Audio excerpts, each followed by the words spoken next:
சற்று முன் கிடைக்கப்பெற்ற மிக மிக முக்கியமான செய்தி ஒன்று வெளியாகி உள்ளது. உதயநிதி ஸ்டாலின் அவர்கள் மருத்துவமனையில் அனுமதிக்கப்பட்டுள்ளார். அவரது உடல்நிலை மிக மோசமாக இருப்பதாக முதல்வர் ஸ்டாலினை சட்டசபையில் இன்று கூறியிருப்பது பேரதிர்ச்சியை ஏற்படுத்தியுள்ளது.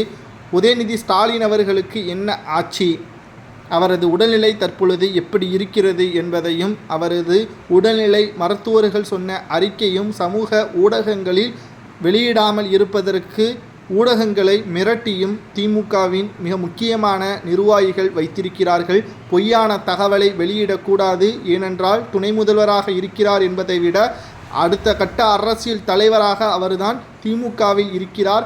அவரது உடல்நிலையை பற்றி மோசமான நிலையில் வெளியிட்டால் திமுகவில் அடுத்த தலைவர் யார் என்ற கேள்வி உருவாகி அதுவே உட்கட்சி மோதலை ஏற்படுத்திவிடக்கூடாது என்பதற்காகத்தான் ஊடகங்களை மிரட்டி வைத்திருக்கிறார்கள். இந்த தகவல் செய்தி தொடர்பாளர் திமுகவிடம் இருந்து நமக்கு வந்த தகவலைத்தான் நாம் பதிவு செய்கிறோம். உதயநிதி ஸ்டாலின் அவர்கள் கடந்த சில நாட்களாகவே அதிக அளவு அரசியல் பயணங்களை மேற்கொண்டு வருகிறார்.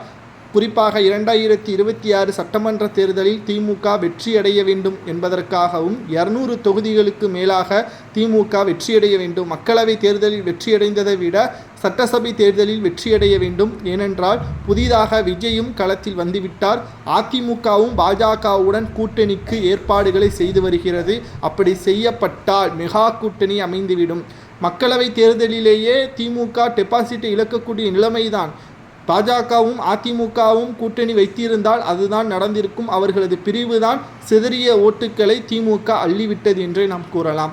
ஆனால் இப்பொழுது உதயநிதி ஸ்டாலின் அவர்களது மனதில் ஓடுவது எல்லாம் எப்படியாவது தந்தை பெயரை காப்பாற்றிவிட வேண்டும், அடுத்த திமுகவின் தலைவராக பொறுப்பேற்றுவிட வேண்டும்.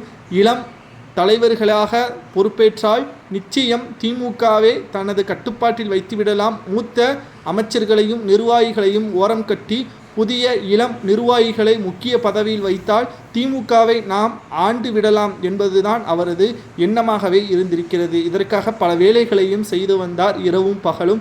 அதுதான் அவரது உடல்நலத்திற்கு மிக மோசமாக மாறிவிட்டது. தூக்கம் இல்லாத காரணத்தினால் உடல் சேர்வு ஏற்பட்டு மயங்கி விழுந்திருக்கிறார். உடனடியாக வீட்டிற்கு வந்த மருத்துவர்கள் 48 மணி நேரம் உறக்கம் வேண்டும், எந்த ஒரு நினைப்பும் இருக்கக்கூடாது, அரசியலுக்கு 2 நாட்கள் லீவு விட்டுவிடுங்கள் என்று அப்பல்லோ மருத்துவர்கள் கூறியிருக்கிறார்கள் என்ற தகவல் தான் கிடைக்கப்பெற்று இருக்கிறது.